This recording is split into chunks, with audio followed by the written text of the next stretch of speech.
Bismillahirrahmanirrahim. Assalamualaikum warahmatullahi ta'ala wabarakatuh. Alhamdulillahi rabbil alamin. Wassalatu wassalamu ala rasulina Muhammadin wa ala alihi wa sahbihi ajma'in. Allahumma aghnina bil ilmi wa zayyinna bil hilmi wa akrimna bit taqwa wa jammilna bil afiyati ya arhamar rahimin. Rabbi shrah li sadri wa yassir li amri wahlul 'uqdatam min lisani yafqahu qawli. Rabbi yassir wa la tu'assir wa tammim bil khair wa bika nasta'in wa la hawla wa la quwwata illa billahil aliyyil azim. Alhamdulillah, tuan-tuan yang dirahmati Allah Subhanahu wa taala, kita berada dalam pengajian selepas maghrib.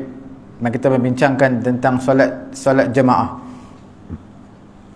Pada minggu yang lalu kita telah bincangkan beberapa perkara mengenai dengan solat jemaah ini. Ada hukumnya makruh, ada hukumnya haram, ada hukumnya sunat, ada hukumnya wajib. Kesimpulan daripada yang minggu yang lalu kita bincangkan, ada perbezaan di antara mazhab-mazhab. Ada yang menyatakan hukumnya fardu ain. Fardu ain di sini bermaksud bukan syarat untuk sah semayang. Tak, dia fardu ain maksudnya wajib ke atas setiap orang untuk sembahyang berjemaah. Ada pendapat dalam mazhab mengatakan begitu, tetapi bukanlah syarat untuk sah sembahyang secara berjemaah. Pendapat Ibnu Hazm dalam kitab Al-Muhalla, Ibnu Hazm ini pendapatnya sedikit keraslah. Siapa yang dengar azan tak pergi sembahyang berjemaah, maka sembahyang tak sah. Jadi dia nak sembahyang fardu, macam mana? Kena pergi masjid ataupun surau, pergi, dan dia kena cari orang yang tak sembahyang lagi, kena berjemaah. Kalau dah tak ada sangat, barulah boleh sembahyang seorang. Sampai ke tahap begitu. Dan majoriti di kalangan ulama menyatakan hukum tidak wajib berdasarkan hadis yang kita bincangkan, iaitu solatul jamaah tafdul solat al-fadhi bi 27 darajah, iaitu sembahyang jemaah lebih afdal. Bila sebut lebih afdal bukan wajib, makna lebih baik. Afdal makna lebih baik, lebih aula. Berbanding sembahyang berseorangan, pahala 27 kali ganda. Pendapat mu'tamad yang dipegang dalam mazhab Syafi'i adalah hukumnya fardu kifayah. Bila sebut tentang fardu kifayah, sesebuah kampung ataupun bandar yang tidak dilaksanakan sembahyang fardu di dalam kampung ataupun taman atau bandar tersebut, maka pemerintah boleh menyerang maksud boleh paksa, beri hukuman sehingga masjid di tempat tersebut dihidupkan.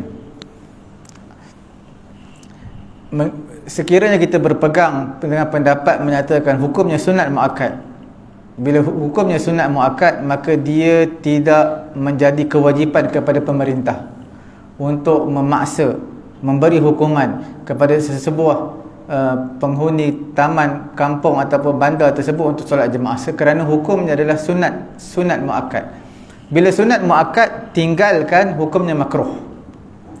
Itu hukum sunat muakkad. Bila hukumnya fardu kifayah, seseorang tak melaksanakan fardu kifayah, pemerintah ada hak untuk paksa penduduk kampung tersebut hidupkan juga sembahyang berjemaah, kerana dia adalah syiar Islam. Jangan padamkan syiar Islam tersebut.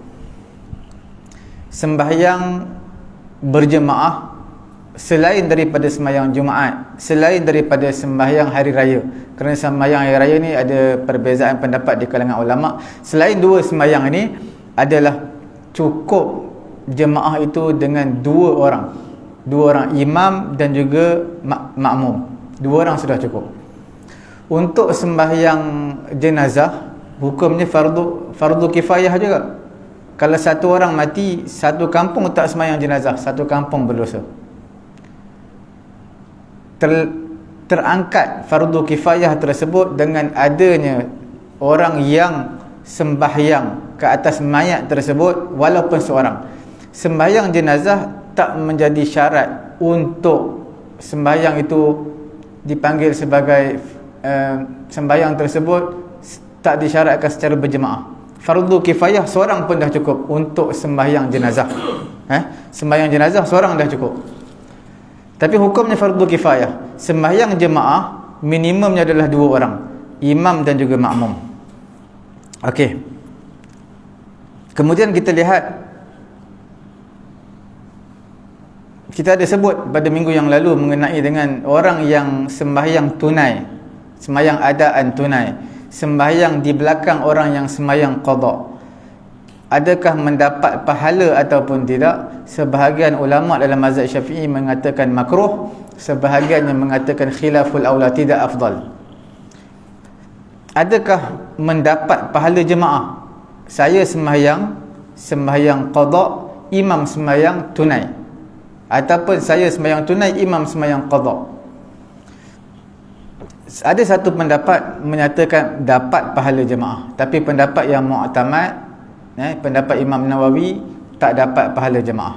Pahala jemaah tidak dapat kepada orang imam dan juga makmum sembahyangnya berlainan. Berlainan disebut di sini bermaksud seorang sembahyang tunai, seorang sembahyang qada. Adapun sembahyang fardu, makmum sembahyang fardu, imamnya sembahyang sunat, ataupun imam sembahyang fardu, makmum sembahyang sunat, boleh ataupun tidak? Di sini mazhab Syafi'i menyatakan bolehlah, harus. Bila sebut tentang harus, adakah ia aula dilaksanakan ataupun tidak? Kita masuk masjid surau, dah habis sembahyang jemaah, tiba-tiba ada orang sedang sembahyang, kita tak tahu sembahyang fardu ke sunat, kita pun ikut di belakang dia, rupanya dia sembahyang sunat, rupanya dia sembahyang sunat. Dalam mazhab Syafi'i harus. Cuma yang afdalnya adalah dia sembahyang seorang, sebab untuk keluar daripada khilaf, perbezaan pendapat di kalangan ulama. Kerana ulama menyatakan khurujul dalam kaedah fiqh menyatakan khurujul khilaf mustahab, iaitu keluar daripada khilaf ulama, keluar daripada perbezaan pendapat ulama, ada kata sah, ada kata tak sah, keluar daripada itu lebih selamat, iaitu sembahyang seorang-seorang. Semua itu adalah lebih afdal. Sebab apa sembahyang seorang lebih afdal? Sembahyang seorang semua ulama kata sah, tapi sembahyang bermakmumkan kepada imam yang sembahyang sunat, imam sunat, sembahyang sunat, makmum sembahyang fardu, tak semua ulama kata sah. Bahkan majoriti di kalangan ulama, mereka menyatakan tidak membenarkan perkara ini. Mazhab Syafi'i je membenarkan. Jadi keluar daripada itu adalah lebih afdal. Sebab itu dia ada skop perbincangan. Skop sembahyang seorang, perbincangan sembahyang seorang, semua ulama kata sah. Sembahyang bermakmumkan kepada imam sembahyang sunat, ada ulama kata tak sah. Jadi tinggalkan pendapat ini, sembahyang seorang-seorang itu adalah lebih afdal. Dan pendapat Imam Al-Ghazali rahimahullahu ta'ala pernah sekali telah dipencilkan, dan disalahkan oleh Imam Az-Zarkashi. Imam Al-Ghazali pendapat dia kata kalau sembahyang seorang tapi tidak khusyuk, sebab sembahyang seorang ni sebelah dia makmum baca kuat, ataupun di surau masjid itu memang jenis wirid kuat, semua kuat, jadi mengganggu khusyuk seseorang yang nak sembahyang. Jadi Imam Al-Ghazali kata sembahyang di rumah tu lebih khusyuk, maka sembahyang di rumah lebih afdal berbanding sembahyang di surau ataupun di masjid, sebab gangguan banyak sangat. Tambah-tambah kalau sedang renovate surau ataupun masjid, bising, hilang khusyuk. Imam Al-Ghazali menyatakan sembahyang di rumah lebih afdal. Dan pendapat ini Imam Zarkashi telah memencilkan pendapat ini dan menyatakan pendapat ini salah. Sepatutnya sembahyang berjemaah itu adalah lebih afdal, jauh lebih afdal, walaupun tidak khusyuk. Sebab masjid adalah tempat untuk berjemaah. Kita tak khusyuk, mungkin kita dapat keberkatan daripada orang lain yang khusyuk. Kemudian mengenai dengan apa? Iaitu sembahyang di belakang imam yang sembahyang fardu ataupun sembahyang sunat. Di sini sedikit perbezaan di kalangan ulama lah. Tiga mazhabnya lain selain daripada mazhab Syafi'i. mereka menyatakan sebab sembahyang, perbuatan sembahyang, sifat sembahyang, semua kena sama imam dan juga makmum. Sebab mereka berdalilkan innama ju'ilal imam liyutamma bih, hanya saja imam itu untuk diikuti. Bila takbiratul ihram imam niatnya sembahyang zuhur, jadi makmum dia mengikuti imam, jadi niat dia kena sama. Itu pendapat majoriti di kalangan ulama. Sehingga kan mereka menyatakan kalaulah imam sembahyang qada zuhur 2 hari lepas, makmum qada zuhur juga, tapi yang minggu lepas, yang 3 hari lepas, imam 2 hari lepas, makmum 3 hari lepas, mereka menyatakan tak sah. Ya, majoriti di kalangan ulama lah, mereka menyatakan sebab sembahyang, perbuatan sembahyang, sifat sembahyang, semua itu mesti sama dengan imam, tak boleh berlainan. Sebab takbiratul ihram imam makmum mesti kena sama dengan imam. Takbiratul ihram makmum mesti kena sama dengan imam. Maksud dari segi niatnya. Sebab innama ju'ilal imam liyutamma bih. Pendapat mazhab Syafi'i dia kata tidak. Kita tak lihat pun kepada perbuatan solat imam. Bahkan kita melihat kepada bahkan kita melihat kepada perbuatan semayang tu. Imam semayang, maka kita makmum pun semayang. Cuma dengan syarat sembahyang mereka jangan caranya berlainan. Maksud seorang sembahyang gerhana, seorang sembahyang ke atas mayat. Jadi kan itu berbeza. Jadi bila sembahyangnya sama, ada rukuk, ada sujud, tidak berbeza dengan sembahyang makmum, imam tu punya sembahyang tak berbeza, walaupun berbeza niat, tidak menjadi masalah. Di sini kalaulah imam sembahyang fardu, makmum sembahyang sunat, ataupun imam sembahyang sunat, makmum sembahyang fardu. Bila kita dah bincang minggu lepas, bila mana imam bilangannya lebih sedikit berbanding makmum, imam sembahyang 2 rakaat, makmum sembahyang 4 rakaat, imam sembahyang subuh 2 rakaat, makmum sembahyang zuhur 4 rakaat, imam 2 rakaat beri salam, makmum seperti orang yang masbuk bangun tambah. Sekiranya bilangan makmum, bilangan rakaat imam lebih sedikit berbanding bilangan rakaat imam adalah lebih banyak berbanding bilangan rakaat makmum. Maksudnya imam sembahyang zuhur 4 rakaat, makmum sembahyang subuh 2 rakaat. Jadi bila mana imam pada rakaat yang kedua duduk tahiyat awal, makmum tahiyat juga, tapi dia tahiyat akhir sebab sembahyang fardu subuh.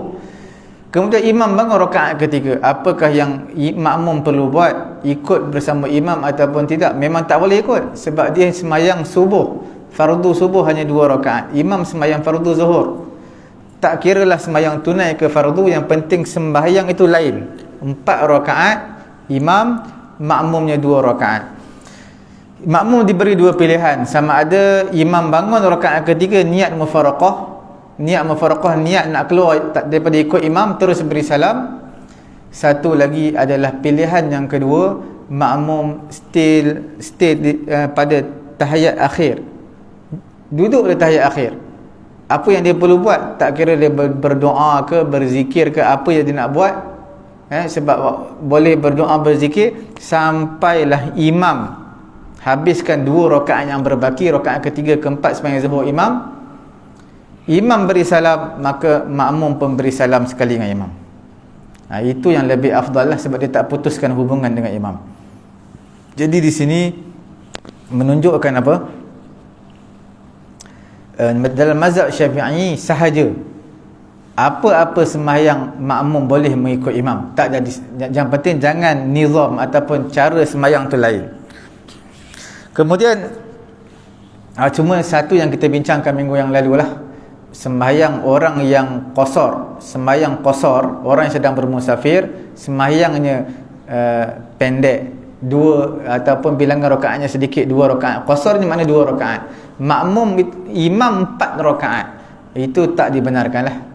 Untuk dalam situasi, walaupun sembahyangnya sama, bukan sembahyang jenazah, bukan sembahyang gerhana, tapi tak dibenarkan dalam masalah itu. Walaupun makmum berada di tahiyat akhir imam sembahyang 4 rakaat tahiyat akhir, makmum nak sembahyang qasar, masuk pada tahiyat akhir, tetap tak boleh nak buat 2 rakaat. kena buat 4 juga.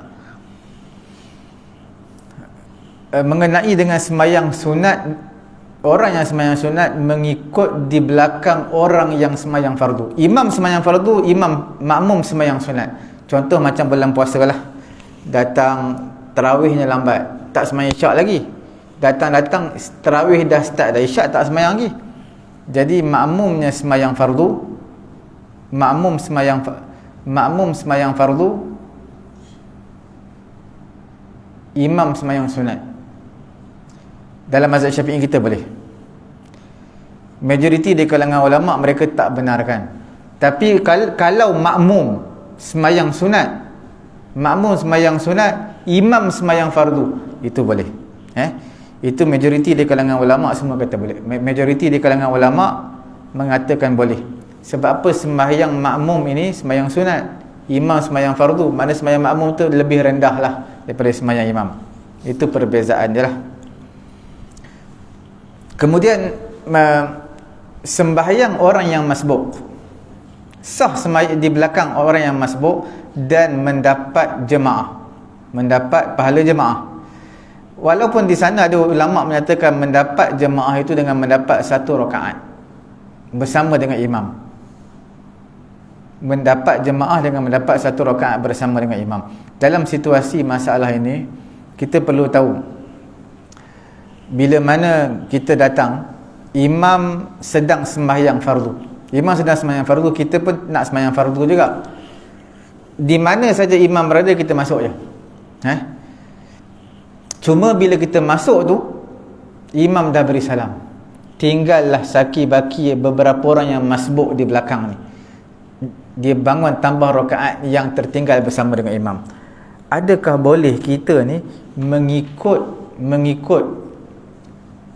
berimamkan kepada makmum yang masbuk? Hukumnya boleh. Hukumnya adalah boleh dan dibenarkan dalam mazhab Syafi'i.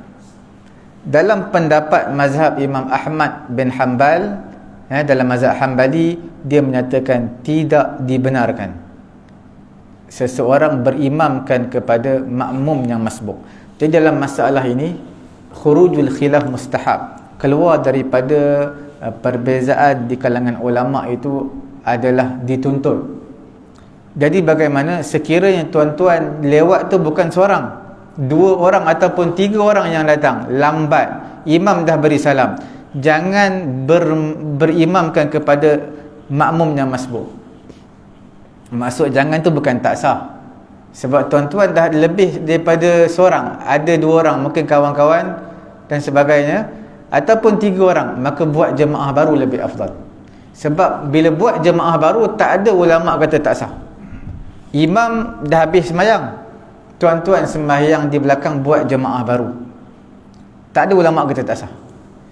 Tapi kalau tuan-tuan berimamkan kepada makmum yang masbuk, ada ulama dalam mazhab menyatakan tak sah, terutama pendapat Imam Ahmad bin Hanbal dalam mazhab Hanbali. Itu dari segi keutamaan lah. Kadang-kadang imam dah habis sembahyang, yang datang tu ramai, 3-4 orang. Mereka kata jom kita cari orang masbuk. Mereka cari orang masbuk lah, yang pakai kopiah putih, yang pakai jubah. Mereka kata kita ikut sini lah, ikut orang ni. Padahal mereka sembahyang di belakang lebih afdal. Melainkan kalau datang seorang, bagaimana datang seorang? Datang seorang tak ada pilihan lah, kena bermakmumkan kepada imam yang masbuk. Dan perkara ni berlaku dalam 2 hari lepas. Saya sembahyang asar, kawan saya ajak dia untuk sembahyang berjemaah asing. Dia kata kita ikut imam. Saya kata imam berada pada rakaat terakhir. Saya kata kita sembahyang dulu, lepas tu kita akan bincang lain. Kita sembahyang dulu sekarang. Jadi sebab apa? Imam masih sembahyang, cuma imam berada pada tahiyat akhir. Bila imam berada pada tahiyat akhir, kita nak ikut imam ataupun kita nak sembahyang asing. Kalau kita datang seorang, sembahyang sekali dengan imam lah, sebab kita seorang je. Kalau tak bersama dengan imam, maka tak dapatlah jemaah, ikut imam. Tapi kalau kita ada 2 orang ataupun 3 orang, imam pada tahiyat akhir, maka kita buat jemaah baru di belakang. buat jemaah baru di belakang itu, apa maksud dia? Bila kita buat jemaah baru di belakang, terkeluarlah daripada pendapat ulama yang menyatakan mendapat pahala jemaah dengan mendapat satu rakaat bersama imam. Dalam mazhab Syafi'i kita, rakaat keberapa pun kita masuk, sehingga ke tahiyat akhir pun kalau kita masuk, masih mendapat pahala jemaah, tapi tak sempurnalah. Tapi di sana ada pendapat menyatakan pahala jemaah takkan dapat, melainkan orang yang minimumnya dapat satu rakaat bersama dengan imam. Tuan-tuan boleh faham? Dapat satu rakaat barulah dapat jemaah, pahala jemaah bersama dengan imam. Tak dapat satu rakaat, tak ada pahala jemaah. Tapi mazhab Syafi'i kita dapat je. Cuma saya nak bagi tahu, kita nak keluar daripada perbezaan pendapat di kalangan ulama. Kalau kita datang ramai, masuk ramai 2 orang, 2 orang dia dah dikira ramai, dah boleh buat jemaah baru. Jadi bila berada pada tahiyat akhir, kita semayang buat jemaah di belakang itu lebih afdal, kerana ada sebahagian ulama kata kita semayang bersama dengan imam sedangkan kita tak dapat satu rakaat pun. Maksud satu rakaat ni imam dah tahiyat akhir, imam dah bangun daripada rukuk rakaat yang terakhir, maka tidak ada lagi yang mendapat pahala jemaah. Itu ada pendapat menyatakan seperti itulah. Jadi kita keluar daripada perselisihan perbezaan pendapat ulama, itu lebih afdal kita buat jemaah lain. Sebenarnya imam sedang sembahyang di hadapan pun, kalau dah pada rakaat terakhir, tahiyat akhir ataupun sujud terakhir, kita dah boleh buat sembahyang di belakang, tak jadi masalah pun. Tak jadi masalah. Hukumnya sah je. Cuma dari segi adab lah, sebab akan menimbulkan sangkaan buruk. Sebab apa? Jemaah ramai-ramai kat belakang tu tidak ikut kita sembahyang kat depan ni. Jadi akan timbul persoalan kepada jemaah masjid. Sedangkan jemaah mereka ramai tapi tak nak join dengan kita. Sebab apa? Mereka ni golongan lain ke? Tidak.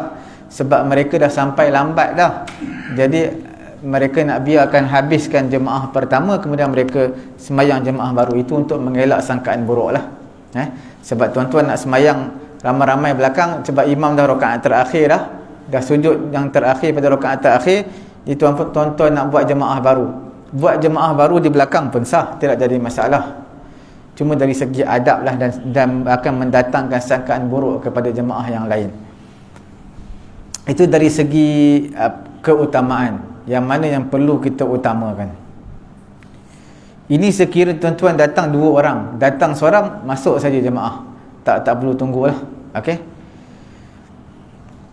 sama masalah ni sama dengan Jumaat sebenarnya. Jumaat ini tuan-tuan dapat satu rakaat, maka dapatlah Jumaat. Tak dapat satu rakaat bersama dengan imam, tak dapatlah Jumaat. Walaupun tuan-tuan berimamkan kepada imam yang masbuk. Apa maksudnya? Imam sembahyang Jumaat, di kalangan makmum ni ada seorang masbuk. Masbuk ni maksudnya dia sempat satu rakaat saja bersama imam. Jadi bila imam beri salam, dia tambah satu rakaat lagi. Bila ditambah satu rakaat, tiba-tiba ada pula orang lain baru datang nak sembahyang Jumaat. Dia pun berimamkan kepada makmum yang masbuk tadi. Makmum masbuk tadi, orang baru datang, dia jadikan orang masbuk sebagai imam. Dia niat sembahyang Jumaat. Dia sempat satu rakaat berimamkan dengan imam yang masbuk, dapat Jumaat dia. Kemudian lepas dia beri salam, datang pula seorang lagi yang baru nak sembahyang Jumaat. Dia pun berimamkan kepada imam yang masbuk juga. Mana imam ini adalah imam kepada imam yang masbuk. Imam pertama masbuk, imam kedua pun masbuk juga. Jadi dia dapat satu rakaat, maka dapatlah Jumaat. Begitulah berterusan sampai asar. Yang penting dapat satu Jumaat. Walaupun imam tu seorang, jemaah Jumaat tu imam seorang, makmum seorang. Yang penting dapat satu rakaat bersama dengan imam. Dua je. Sebab dapat satu rakaat. Dapat satu rakaat bersama imam, dia bangun tambah satu lagi. Yang belakang tu kemudiannya sama juga. Maknanya saya orang masbuk sembahyang Jumaat, imam sembahyang Jumaat, saya datang pada rakaat kedua. Pada rakaat kedua, imam baca Fatihah rakaat kedua, saya pun sampai. Kemudian imam beri salam, saya tambah berapa rakaat? Satu rakaat. Kemudian imam beri salam, saya tambah satu rakaat. Sedang saya tambah satu rakaat, ada orang lain datang. Orang A datang. Dia jadi makmum saya. Saya beri salam, dia tambah satu rakaat. Sebab dia masbuk satu rakaat sembahyang Jumaat bersama saya. Lepas saya beri salam, dia bangun. Orang B pula datang, berimamkan dengan imam yang makmum saya yang masbuk tadi. Jadi dia sempat satu rakaat. Dia sempat satu rakaat. Maka dia sempat, bila sempat satu rakaat mana dia dapat Jumaat, imam A tadi beri salam, dia tambah satu rakaat. Datang pula orang C, begitulah seterusnya sampailah selagi mana ada waktu zuhur. Yang khutbah tu tak ada kaitan dengan sembahyang Jumaat tu yang orang hujan. Tak ada. Tak ada. Dia khutbah ni ya syarat untuk sah sembahyang Jumaat, tapi kita dah baca khutbah tadi. Dah baca khutbah, cuma yang geng-geng masbuk yang lambat-lambat ni belakang. Kita dah baca khutbah, tapi bukanlah syarat untuk sah Jumaat, untuk sah makmum sembahyang Jumaat kena dengar khutbah, tidak. Sebab orang yang datang sembahyang Jumaat bukan semua dengar khutbah. Walaupun dia datang orang yang pertama, duduk saf pertama, tapi kalau dia tidur daripada awal sampai akhir sama juga. Dia tak dengar khutbah. Sembahyang Jumaat sah. Sembahyang Jumaat tersebut sah, cuma dia tak dapat mendengar, tak dapat pahala mendengar khutbah lah. Mendengar khutbah ni ada pendapat mazhab Syafi'i, pendapat fatwa lama kata wajib, tapi yang fatwa baru hukumnya adalah sunat. Tapi bila bercakap makruh. Sebab tu dalam Bilal akan sebut apabila khatib naik di atas mimbar, janganlah kamu berkata-kata walaupun perkataan diam. Faqad al-laghaw, maka hilanglah pahala Jumaat, laghalah pahala Jumaat kamu walaupun perkataan diam. Sebab tak boleh berkata-kata. Bukannya wajib, sunat. Kalau wajib maka bercakap ketika itu hukumnya berdosa. Bila sebut sunat, bercakap tak berdosa, tapi makruh, hilang pahala Jumaat. Okey.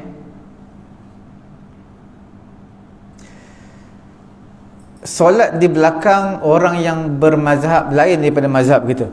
Contohnya ada orang luar, orang Arab ke mana ke, datang tempat kita, dia jadi imam surau kita. Sebab bacaan dia mungkin bagus, lantik jadi imam.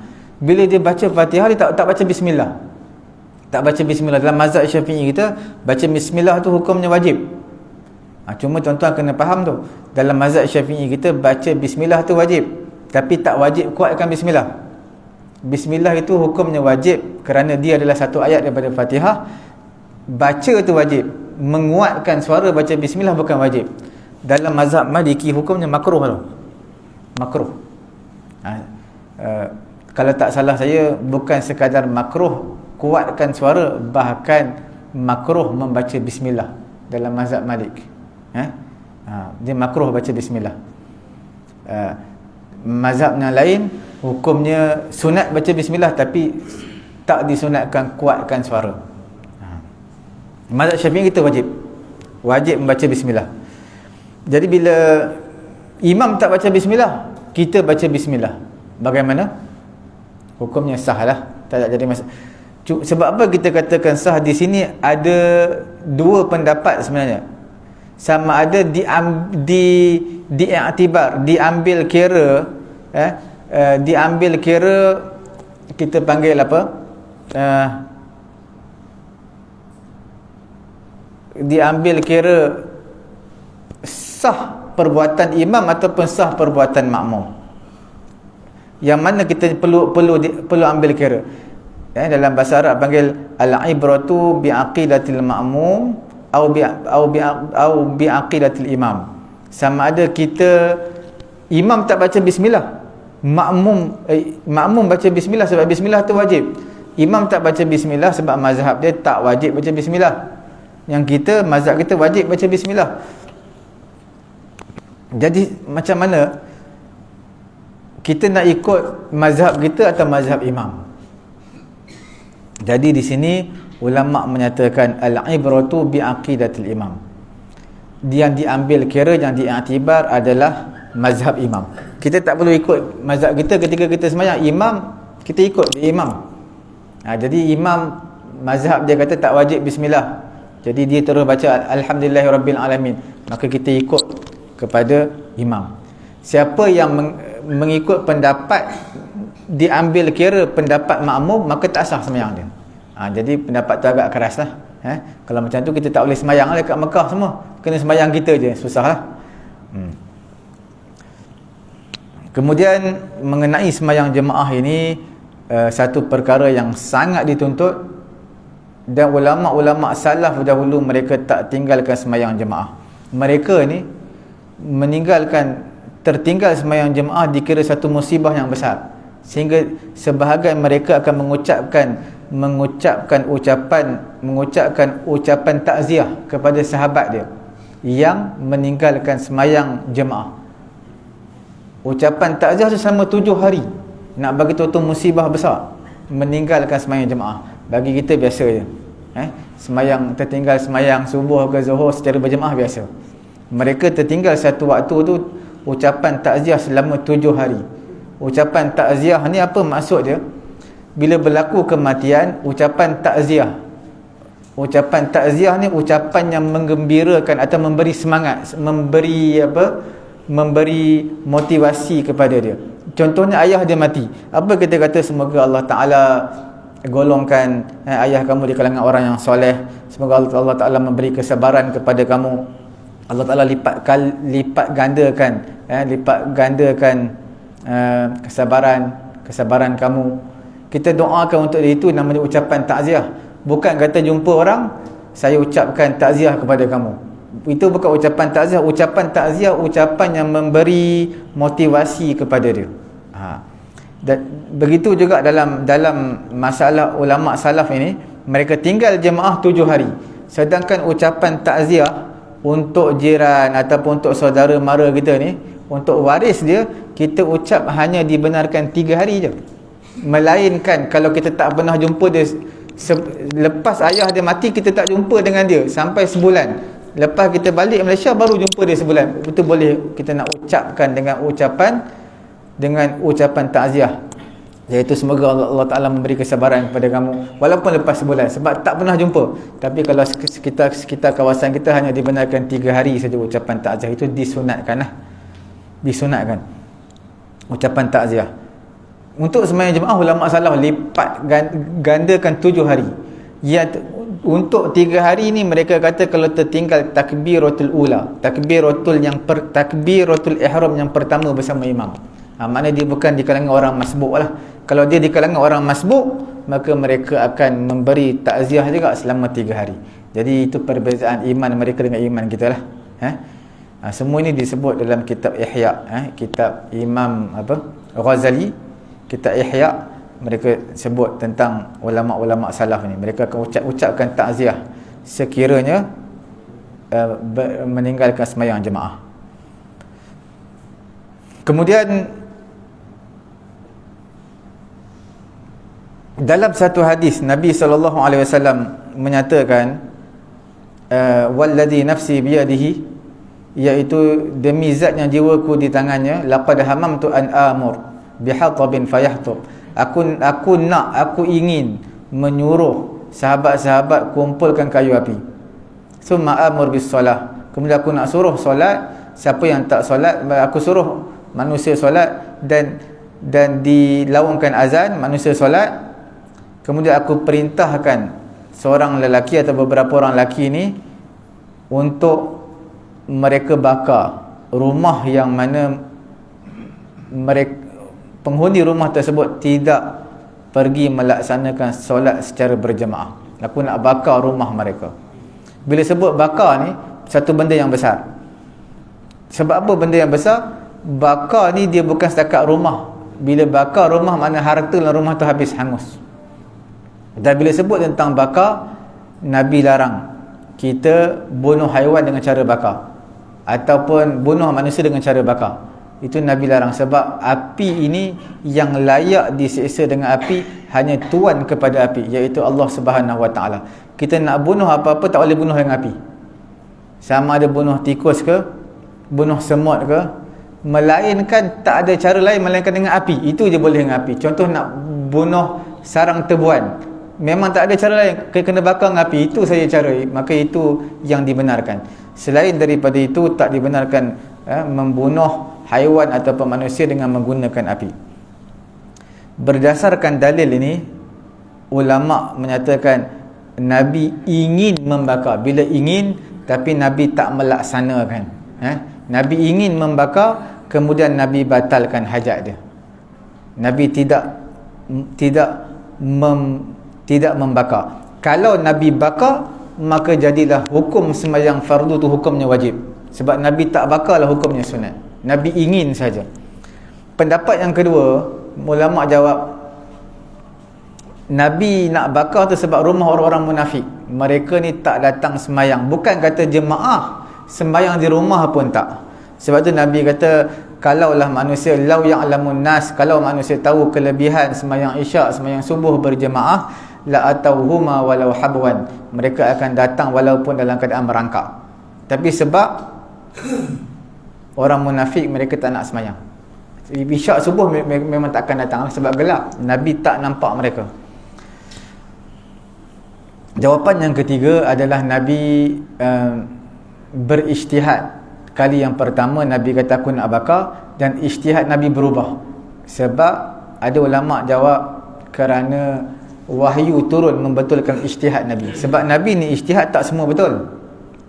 Ijtihad ni makna Nabi memberi pandangan, Nabi nak bakar, tapi last sekali wahyu turun membetulkan ijtihad Nabi, tidak boleh bakar. Jadi Nabi pun tak bakar, tidak membakar rumah orang-orang yang tidak melaksanakan sembahyang berjemaah. Okey, cukup sekadar itu dulu untuk kita punya sembahyang jemaah. Walaupun ada beberapa lagi kita nak bincangkan. Nanti kita akan bincangkan mengenai dengan adakah wajib kita nak ikut imam ini, adakah imam perlu niat imam. Bila kita ikut orang masbuk, perlu tak orang yang masbuk tersebut niat imam?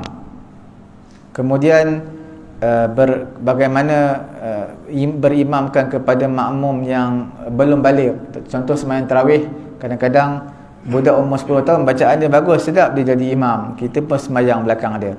Sembahyang tarawih, sembahyang sunat ke sembahyang fardu, adakah dibenarkan ataupun tidak, adakah afdal ataupun tidak. Kemudian ada beberapa syarat, ada beberapa syarat untuk sembahyang berjemaah ini, terutama antara imam dan juga makmum. Ada beberapa syarat yang kita perlu ketahui. Itu juga insya-Allah kita akan bincang pada hari yang mendatang. Dan hari ini insya-Allah kita lihat, sebab hari Ahad dan juga Isnin ni kita akan bertemu dengan dipanggil sebagai hari Ashura dan juga hari Tasu'a. Sebelum daripada itu, suka saya ingatkan mengenai kita berada pada awal tahun dalam Islam, iaitu pada bulan Muharram. Dalam bulan Muharram secara kesimpulan, secara umumnya adalah tidak ada amalan yang khusus. Maksud amalan yang khusus ni, sembahyang khusus, puasa khusus, tak ada. Kalau kita lihat hadis yang umum adalah Nabi sebut. Kita lihat hadis pernah ditanya kepada Ibnu Abbas. Pernah ditanya mengenai kepada Ibnu Abbas, su'ila an saumi yaumi Ashura.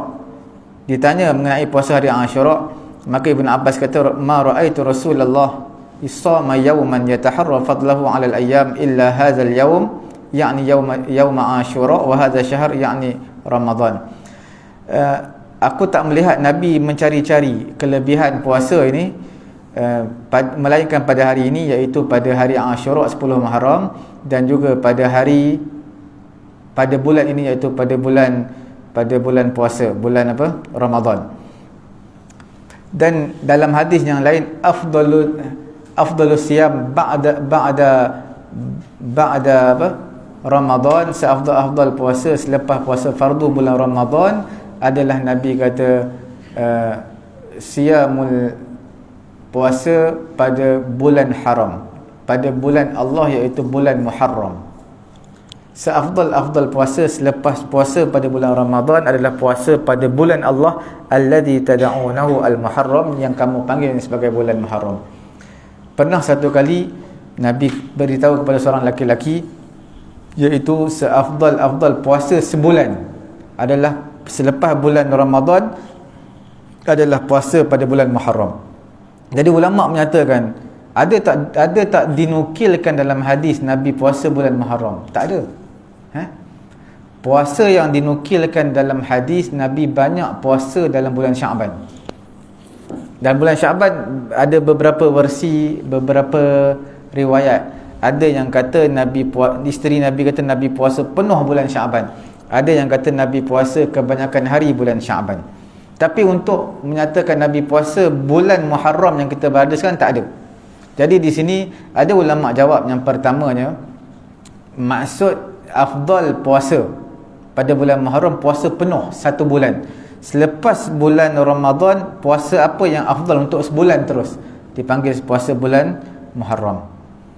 Sebab kalau ikutkan hari-hari dalam bulan Muharram, hari lain lebih baik. Contohnya puasa pada hari Arafah lebih baik daripada puasa bulan Muharram. Satu hari pada hari Arafah puasa lebih baik daripada puasa satu hari pada bulan Muharram. Ada jawapan yang lain, jawapan yang kedua menyatakan pada bulan Muharram ini, pada bulan Muharram tidak ada riwayat yang Nabi puasa, melainkan yang ada hanyalah puasa pada hari Ashura dan juga pada hari Tasu'a 9 dan juga 10 Muharram. Sebab apa tidak dinukilkan Nabi puasa pada bulan Muharram? Tuan-tuan, ulama kata sebenarnya dalam macam kita semayang sunat juga, semayang fardu. Semayang fardu dia ada sunat rawatib. Apa sunat rawatib? Ada sunat sebelum semayang fardu dan juga selepas semayang fardu. Jadi untuk puasa ni dia ada puasa rawatib. Puasa rawatib ni puasa pada bulan Syaban. Bila sebut tentang sembahyang apa yang paling afdal? Sembahyang sunat rawatib lebih afdal berbanding sembahyang sunat yang lain selepas sembahyang fardu.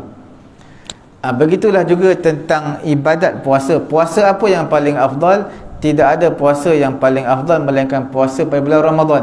Sama macam sembahyang yang paling afdal adalah sembahyang fardu.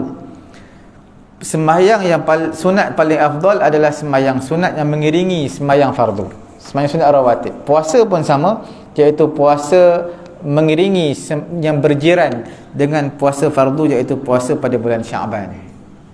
Sebab itu puasa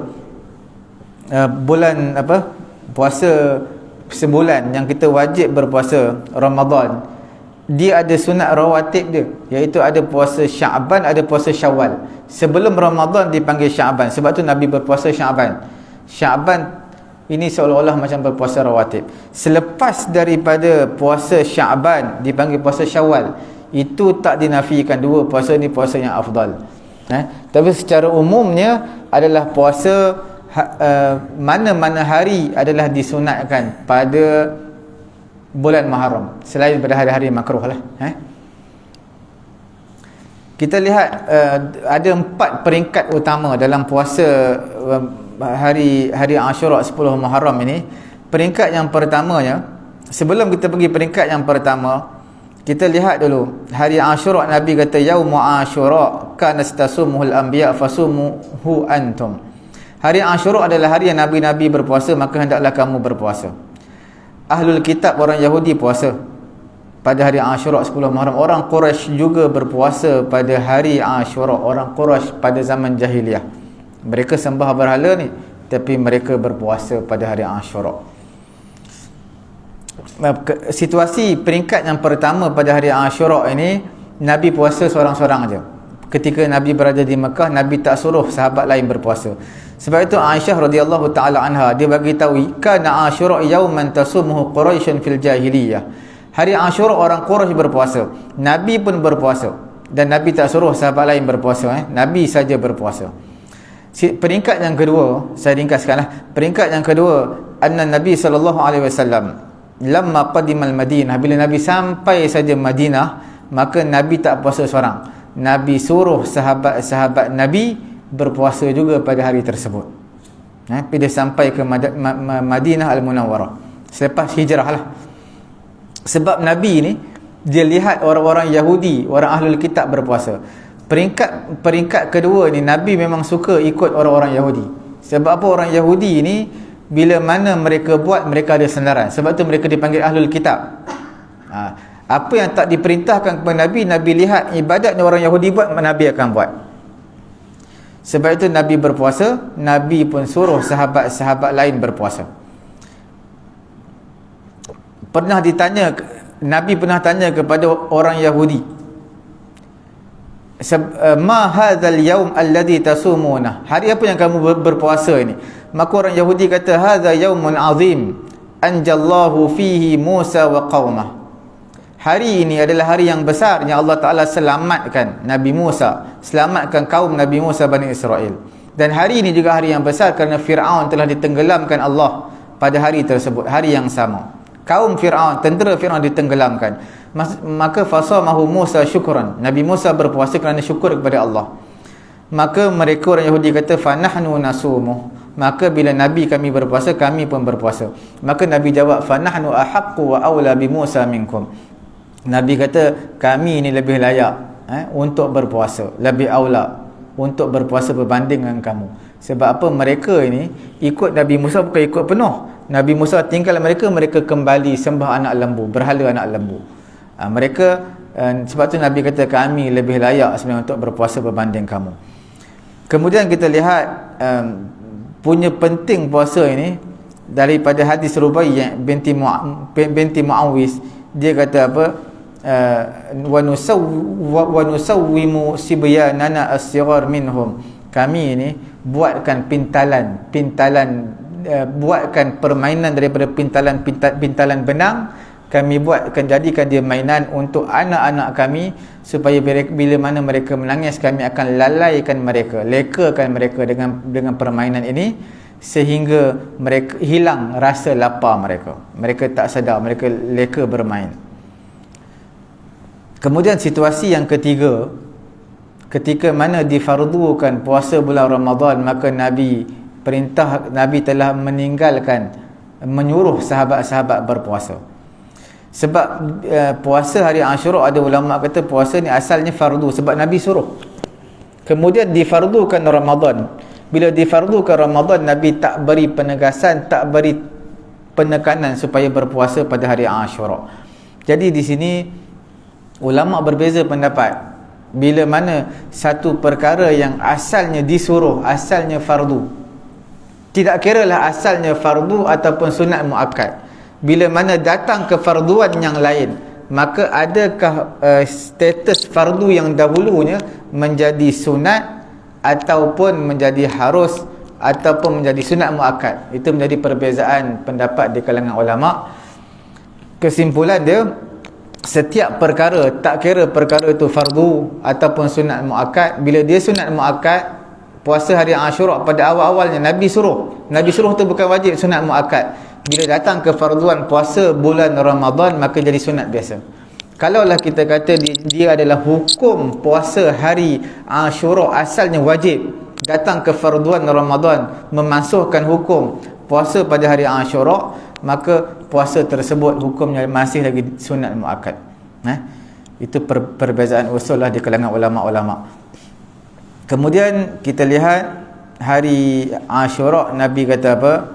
Hari Ashura adalah hari yang diampunkan dosa 1 tahun. Puasa diampunkan dosa 1 tahun. Ahtasibu 'ala Allah an yukaffira as-sanata allati qablah. Puasa yang datang setahun sekali ini selalunya ganjarannya besar di sisi Allah Subhanahu wa taala. Kemudian terus kita skip kepada peringkat yang keempat. Peringkat yang keempat ini adalah situasi yang mana tahun-tahun akhir kewafatan Nabi. Nabi kata, aku tak nak berpuasa tunggal, puasa 1 hari 10 Muharram. Bahkan aku nak gabungkan dengan hari-hari yang lain. Makna hari yang lain ni maksudnya adalah 9 hari Tasu'a, 9 Muharram. Sebab apa? Nabi nak berlawanan dengan orang-orang Yahudi. Tadi Nabi nak sama. Memang pada awal-awal Islam Nabi nak sama dengan orang Yahudi kerana mereka ni, amalan mereka ada sandaran kitab. Last di akhir saat-saat Islam dah sempurna, saat akhir kehidupan Nabi tak nak lagi sama ibadat ini sama dengan orang-orang ahlul kitab, orang-orang Yahudi. Dalam bab ibadat pun Nabi tak nak sama. Tambah-tambah lagi dalam bab lain lah, pakaian, akhlak dan sebagainya, memang langsung Nabi tak nak sama. Okey, kita lihat Nabi bagi tahu daripada Ibnu Abbas, dia kata apa, hina sama Rasulullah, ketika mana Nabi SAW berpuasa pada hari Ashura, Nabi suruh sahabat-sahabat berpuasa. Kemudian mereka kata, wahai Rasulullah, innahu yaumun tu'azzimuhul yahud wan nasara. Wahai Rasulullah, ini sebenarnya satu hari yang orang Yahudi dan juga orang Nasrani, orang Kristian besarkan hari ini. Maka Nabi kata, kemudian Nabi jawab, fa idza kana al-amul muqbil insyaallah sumnal yaumat tasi'. Nabi kata, kalau aku sempat hidup untuk tahun akan datang, insya-Allah aku nak berpuasa pada 9 Muharram. Tapi malangnya datang tahun tak sempat berjumpa 9 Muharram tahun akan datang, Nabi telah diwafatkan oleh Allah Subhanahu Wa Taala. Cuma Nabi ada azam nak buat. Dalam riwayat Imam Ahmad daripada Ibnu Abbas, daripada Nabi SAW, Nabi kata, sumu yauma Ashura, puasalah pada hari Ashura. Kemudian Nabi kata, wa khaliful yahud, buatlah bertentangan dengan orang-orang Yahudi, sumu qablahu yauman wa ba'dahu yauman, puasa satu hari sebelum dan satu hari selepas. Mana puasa 9, 10 dan juga 11. Ini pendapat ulama Syafi'i, ini puasa yang paling afdal, 9 Muharram, 10 Muharram dan juga 11 Muharram. Kalau tak sempat, kalau tak nak pun puasalah 2 hari, iaitu 9 dan 10, ataupun 10 dan juga 11. Kalau tak nak pun satu hari pun tak apalah. Tapi yang afdalnya 3 hari, kalau tak pun 2 hari. Sebab satu riwayat yang lain dia bukan kata dan, dia kata atau. Apa kelebihan dan puasa hari ini? Sebenarnya puasa hari Ashura ni, kalau tuan-tuan lihat dalam satu riwayat yang lemah, yang tidak kuat lah, mengenai dengan memberi sedekah kepada keluarga. Man wassa'a ala ahli, siapa yang memberi keluasan nafkah kepada keluarga dia, kepada isteri dia, wassa'allahu alaihi sa'iras sanah, Allah Ta'ala akan memberi keluasan kepada dia sepanjang tahun. Maksudnya dia beri nafkah lebih lah, bawa anak isteri makan ke apa ke, belanja lah, belanja iftar untuk berbuka puasa dekat luar, contohlah. Dia akan mendapat ganjaran rezeki yang luas sepanjang tahun. Sufyan bin Uyainah, dia kata, aku telah cuba perkara ini dalam 60 ataupun 70 tahun, dan dia kata, aku tidak melihat melainkan semuanya perkara yang baik-baik sahaja. Walaupun hadis yang lemah lah. Kemudian hari 10 Muharram ini tak ada ibadat yang khusus melainkan puasa je. Sebab ada sebahagian puak di kalangan puak-puak Rawafid, puak-puak Rawafid, mereka ini mengagungkan hari ini. Hari apa? Hari 10 Muharram, mereka menganggap hari itu sebagai hari Ma'tam. Hari Ma'tam ini bermaksud memperingati Sayyidina Husain telah dibunuh, telah dipenggal kepala dia. Mereka mengingati hari tersebut. Sebenarnya hari Nabi ditimpa musibah, kita celebrate hari tersebut adalah hari yang dilarang oleh Islam. Hari yang Nabi ditimpa musibah, kita tak boleh sambut. Hari kematian Nabi, kita tak boleh sambut. Tambah-tambah orang yang bukan Nabi, kita tak dibenarkan untuk sambut. Kelebihan hari 10 Muharram ini, riwayat Imam Tirmizi, Nabi SAW berkata kepada seorang laki-laki, in kunta sha'iman syahran ba'da Ramadan fasum al-Muharram. Kalau kamu nak puasa satu bulan selepas bulan Ramadan, puasalah bulan Muharram. Fa inna fihi yawman taballahu fihi ala qaumin wa yatubu fihi ala akharin. Sebab hari tersebut 10 Muharram ini adalah hari yang Allah Taala terima taubat satu kaum, dan Allah Taala terima taubat satu kaum yang lain, iaitu Allah Ta'ala pemurah pada hari ini, pada hari 10 Muharram, kerana akan diterima taubat. Allah Ta'ala akan menerima taubat orang yang berbuat dosa. Kemudian kalau kita lihat Umar bin Abdul Aziz, dia telah tulis surat, dah hantar kepada bandar-bandar, kepada wakil setiap bandar, macam menteri besar setiap bandar lah, setiap negeri-negeri Islam. Dan dia tulis, dia kata apa, qulu kama qala abukum, hendaklah kamu berkata seperti mana ayah kamu berkata, ayah kamu Adam alaihi salatu wasalam, rabbana zalamna anfusana wa illam taghfir lana. Kerana Nabi Adam bila dicampak di kehidupan dunia, dia mengaku dia berdosa di hadapan Allah. Dia kata rabbana zalamna anfusana wa illam taghfir lana wa tarhamna lanakunanna minal khasirin. Dia mengaku dosa dia. Nabi Nuh alaihi salatu wassalam, dia berdoa kepada Allah, wa illa taghfirli wa tarhamni aku minal khasirin. Kalau kamu tak ampunkan aku, tak kasihan kepada aku akan ada di kalangan orang yang rugi. Nabi Musa juga pernah berdoa kepada Allah di atas dosa yang dilakukan di hadapan Allah, iaitu telah tumbuk bangsa Qibti sampai mati. Maka dia tumbuk sekali mati. Maka Nabi Musa berdoa, Rabbi inni zalamtu nafsi faghfirli faghfaralah. Wahai Allah, aku telah menzalimi diri aku, ampunkan dosa aku. Begitu juga Zunnun, iaitu Nabi Yunus alaihi salatu wassalam, dia juga pernah berbuat dosa di hadapan Allah. Dosa ni maksud Nabi buat dosa, dosa ni dinisbahkan Allah Ta'ala yang mengatakan, layak mengatakan mereka ni berdosa. Kita tak boleh kata Nabi berdosa sebab Nabi ni maksum. Yang boleh mengatakan Nabi membuat salah dosa ni adalah Allah Subhanahu Wa Ta'ala. Nabi di sisi kita Nabi maksum. Kerana itu disebut hasanatul abrar sayyiatul muqarrabin. Bagi mereka ini yang boleh mengatakan salah Allah Ta'ala, sebab mereka ini adalah orang-orang muqarrabin. Nabi Yunus pernah berkata, la ilaha illa anta subhanaka inni kuntu minadh zalimin, iaitu tidak ada Tuhan melainkan kamu, wahai Allah, maha suci kamu, aku di kalangan orang-orang yang zalim. Ini semua doa-doa yang mana Nabi mengakui kesalahan mereka di hadapan Allah Subhanahu Wa Ta'ala. Pernah sekali Nabi Musa berhujjah di hadapan di hadapan Nabi Musa berhujjah di hadapan Nabi Adam alaihi salatu wassalam. Dia kata, kerana apa kamu dicampakkan, kerana apa kamu membuat satu perbuatan sehingga kamu dikeluarkan daripada kehidupan syurga. Jadi Nabi Adam menjawab, itu ketetapan daripada Allah Subhanahu Wa Ta'ala. Jadi itu adalah jawapan yang paling baik, sebab setiap perkara yang baik yang tak baik kita lakukan semua daripada Allah Subhanahu Wa Ta'ala. Semua daripada Allah Subhanahu Wa Ta'ala. Sebab itu Nabi bagi tahu apa, in asabaka syai'un, sekiranya menimpa kamu sesuatu perkara, maka Nabi kata, fala taqul, jangan kamu katakan alangkah baiknya kalau aku buat begini maka taklah jadi sebegini. Maka hendaklah Nabi ajar kita, faqul, hendaklah kamu katakan qaddarallah ma syaa, itu adalah ketentuan Allah. Apa yang Allah Ta'ala nak, ma syaa, apa yang Allah Ta'ala nak, fa'ala, Allah Ta'ala akan buat.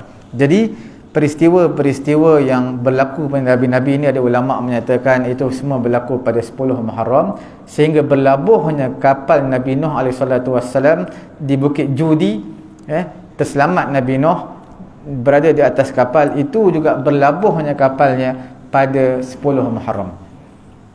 Itu antara kelebihan lah. Walaupun perbincangannya panjang mengenai hari Ashura, kesimpulan dia adalah disunatkan kita berpuasa, bukan sekadar kita disunatkan kepada kita galakkan anak dan juga isteri kita untuk berpuasa pada 9 dan juga 10 Muharram. Dan yang paling baik, surau-surau masjid-masjid galakkan jemaah dengan cara kita buat dan menyediakan sajian berbuka puasa untuk jemaah-jemaah yang berpuasa, supaya untuk memeriahkan 10 Muharram. Dan tidak ada ibadat khusus lah untuk 10 Muharram ini, sama ada solat khusus ataupun bacaan yasin khusus dan sebagainya, tidak ada, melainkan hanya puasa saja. Sekadar itu. Ada apa-apa soalan? Tak ada apa-apa. Semoga Allah Ta'ala memberi kefahaman kepada kita. Cukup. Subhanallahumma wa bihamdihi, subhanakallahumma wa bihamdika, asyhadu an la ilaha illa anta, astaghfiruka wa atubu ilaik.